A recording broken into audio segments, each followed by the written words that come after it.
Malcolm Grant boarded the plane with the calm grace of a man who'd seen too much to be shaken by routine inconvenience.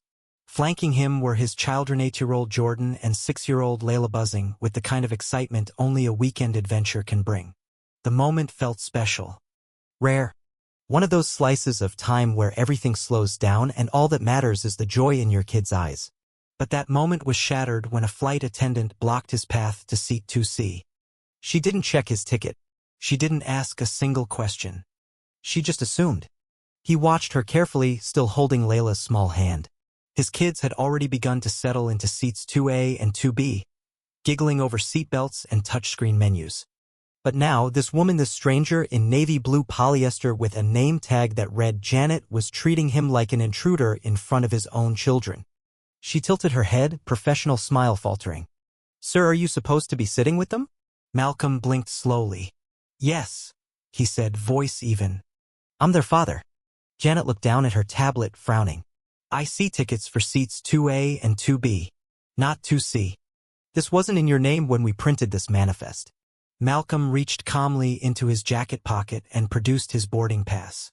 2C. Reserved all three together. Weeks ago. Janet barely glanced at it. "There must have been an upgrade error," she muttered. "You'll need to move to economy.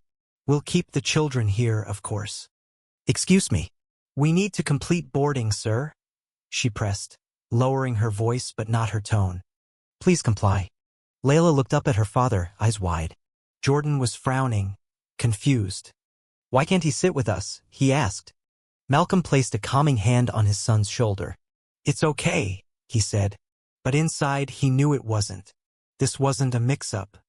This was a moment, one of those moments you recognize too well if you've lived it before. The ones where your dignity is chipped away under the guise of policy. Malcolm didn't argue. Not yet. He stood, took a deep breath, and walked quietly to the back of the plane, settling into a cramped seat between strangers while his children remained in first class, bewildered and alone. Janet returned to the galley like she had checked off a routine task. She didn't know could possibly have know who she just humiliated. But others would. By the time the plane reached cruising altitude, a chain of text messages and calls had already begun. At 36,000 feet, things were still. But on the ground, gears were moving fast. The cockpit received a direct call from the airline's corporate office. The co-pilot handed the phone to the captain. The voice on the other end was clear and composed. "You've removed Mr. Malcolm Grant from seat 2C. He is not only a first-class passenger. He is the principal shareholder of this airline." The captain's face drained of color. In the back of the plane, Malcolm received a reply to the message he'd quietly sent moments earlier. "Stay seated. We're taking care of it." And they did. Minutes later, Janet was summoned to the cockpit. She adjusted her uniform, confused but unbothered, sipping coffee as she walked forward. When the door shut behind her, the captain's tone dropped several degrees. "You're going to return Mr. Grant to his seat. You're going to apologize. In front of his children. And when we land, you will report directly to the board." Two didn't know. "That's the problem," the captain interrupted. "You didn't know because you didn't bother to ask." Janet's face paled. She returned down the aisle, her steps slower now, her practiced smile gone. When she reached Malcolm's seat, she stopped awkwardly, offering a thin, forced grin.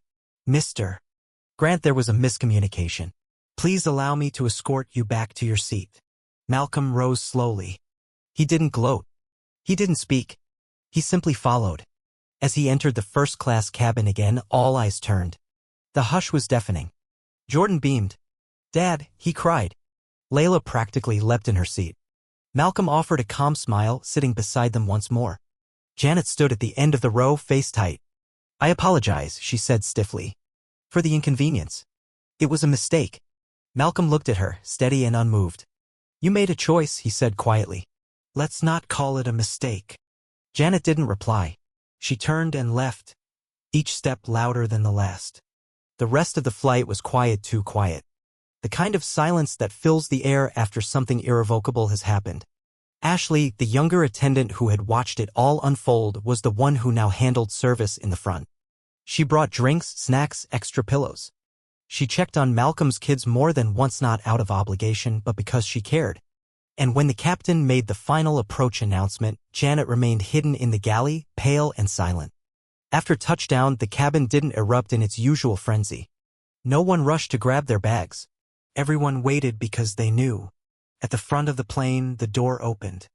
2 uniformed security officers stepped inside. Behind them, a sharply dressed man with a badge that read Director of Flight Operations. "Miss Weston," he called out. Janet stood stiffly. "You'll need to come with us." Her face crumpled, but she said nothing. She walked the length of the cabin like it was a runway of shame. As she passed Malcolm's row, he didn't look at her. He was focused, as always, on his children. That moment, the refusal to acknowledge her was more powerful than any shouted retaliation could have been.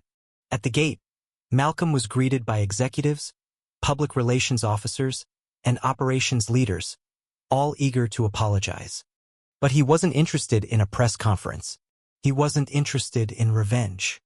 "I don't need statements," he told them. "I need change." Over the following weeks, the airline launched its most aggressive internal overhaul in history. Bias training wasn't just a slideshow anymore. It became real scenario-based, reflective, and designed by those who understood the stakes. And Malcolm? He didn't ask to be the face of it, but he became the heart of it. He returned to his company not as a CEO with a grudge but as a father who knew what was truly on the line. He worked alongside staff to rebuild trust, train from the inside out, and change the assumptions that had humiliated him in front of his kids. One afternoon he received a letter, handwritten, from Janet Weston. "I didn't just misjudge your seat," she wrote. "I misjudged your humanity. I don't ask for forgiveness. I ask for the chance to learn." Malcolm didn't reply with bitterness. He replied with a single sentence. "I accept your apology. Now make it count." And she did. Janet resigned. She enrolled in a racial dynamics course. She joined a nonprofit teaching empathy and customer service. Meanwhile, Malcolm continued building what mattered. 6 months later, he stood at the airport once again, this time seeing Jordan and Layla off for their first solo trip to visit their grandparents. As they waved goodbye, the gate agent greeted them not with hesitation but with warmth. "Take care of them," Malcolm said. "We will, sir," the agent replied without missing a beat. And as Malcolm watched the plane taxi away, his reflection in the terminal glass calm and resolved, he knew the flight that had humiliated him hadn't ended with landing. It had only just taken off. And now, so had the world, one changed policy at a time, one open mind at a time, one father's quiet, unshakable stand that echoed far beyond the clouds.